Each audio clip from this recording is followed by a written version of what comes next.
As you can imagine, the case is getting a lot of attention. Not only are the allegations shocking, it's now all playing out on social media, but also, as of right now, no criminal charges have been filed. To get a better understanding of what's happening, CBS 8's Kirsten Holmes talked to an attorney not related to the case to get her legal analysis. As Kirsten found out, this case is getting a lot of interest for several different reasons. Attorney Gretchen von Helms is a Harvard Law School graduate with 20 years of experience and has even received designation from the State Bar of California as a specialist in criminal law. That's why we got her perspective on the SDSU football player's rape allegations case. And Gretchen says the case is, in fact, unusual after Jane Doe says she was raped in October of 2021. That is a very unusual delay for a case that's alleged by Jane Doe to be this egregious. They usually do not take this long to investigate. Could be because, they had a winning football team. I hope not. I hope that's not the reason for the delay.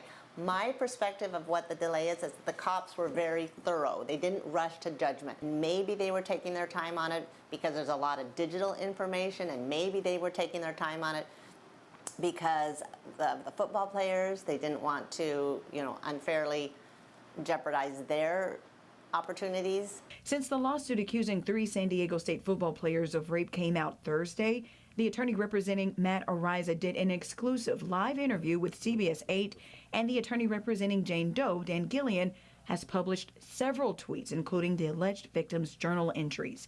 We asked von Helms if this is a legal strategy. As a criminal defense attorney, I feel less comfortable with digital, and maybe as a civil attorney, because he has the burden of proof, he's trying to bring out all the stuff that he wants to bring out now because it's kind of a court of public opinion. And as for why the civil lawsuit was filed before there were any criminal charges? They might have started the civil case to try to hurry the prosecution along because of all the publicity. The DA reviews all of it and then makes a determination of whether or not they can meet the standard of proof. So they need probable cause to issue charges.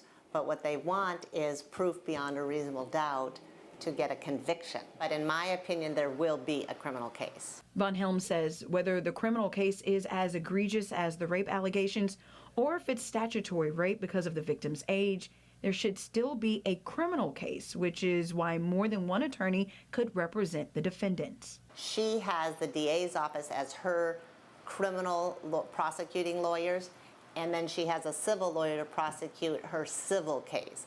So if you look at it like that, she basically has 2 lawyers as well. Von Helms says civil cases usually take longer than criminal cases to make it through the legal system.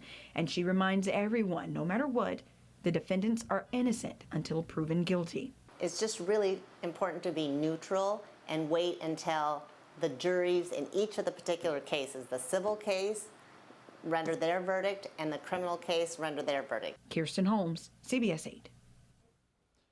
Tonight, 2 people are recovering after being shot at Harborside Park next to Harborside Elementary in Chula Vista.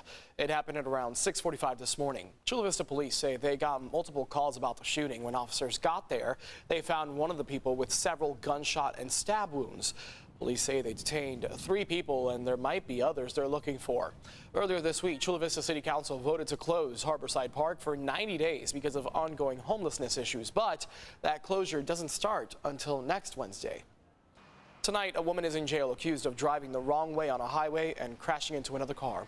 This happened around 2:30 this morning in the westbound lanes of the 52 in Kearney Mesa. Police say the unidentified woman hit a 49-year-old man driving a red Honda that you see there.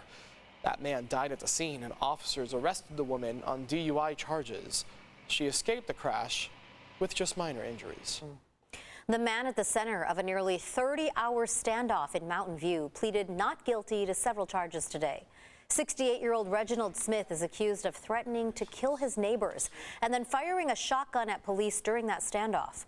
Prosecutors say Smith wasn't supposed to have weapons because he had been served with a gun violence restraining order. Mr. Smith took it upon himself to take a shotgun of his that he wasn't supposed to possess at the time, move over to a sliding glass window, and open fire on the police officers.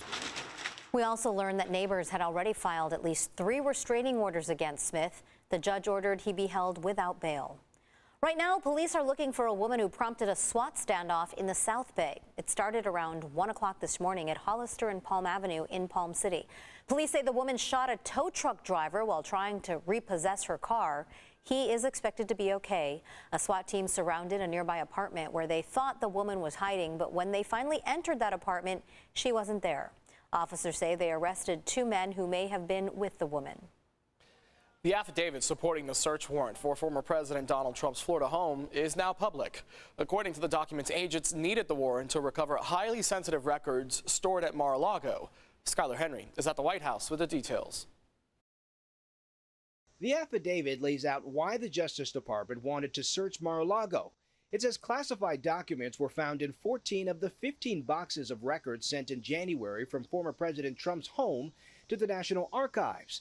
Some contained intelligence that had been obtained from government informants. That is the linchpin of the entire affidavit. We are talking about materials that could kill people, as well as, of course, reveal sources and methods really undermine our national security. Investigators found 184 documents with classification markings, including 67 that were labeled confidential, 92 that were secret, and 25 that had been labeled top secret. The ones that are most concerning to me are the ones that were marked HCS, which is a marking that indicates that information was derived from CIA spies overseas. The affidavit was unsealed at the request of CBS News and other media groups.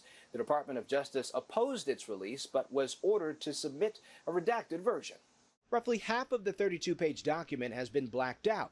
The judge allowed the DOJ to withhold details necessary to maintain the investigation's integrity and to protect the safety of witnesses and law enforcement personnel.